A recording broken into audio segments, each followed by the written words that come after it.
everybody, take a moment now to pause your video so that you can write down the title of the video, Special Right Triangles, and the two pictures that you see here. You know from geometry, you've got these two special triangles.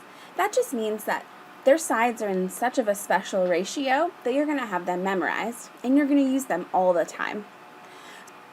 We're going to go through today how to find some of the sides when you're given certain information in your triangle. Let's look at an example.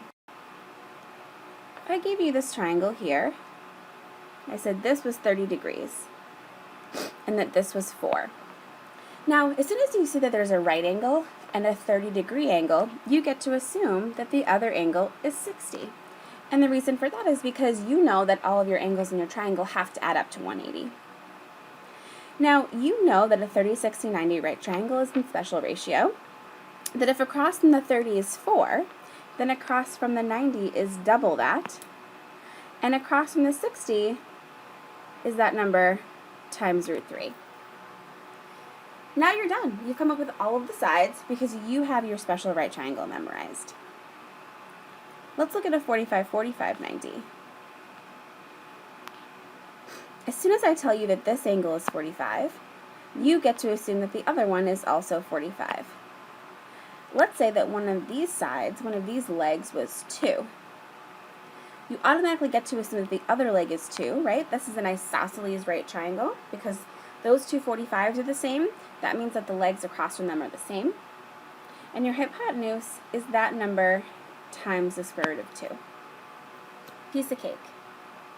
Okay? What happens when things get a little bit more complicated? Let's say that this is 30, this is 60, this is 5.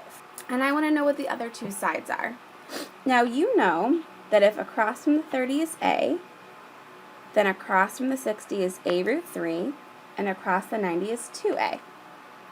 So all you really need to do is just take this equation and solve for a. So I have 5 equals a root 3. Now, that says a times root 3. So if I want to get that a alone, I'm just going to divide both sides by the square root of 3. A equals 5 over the square root of 3.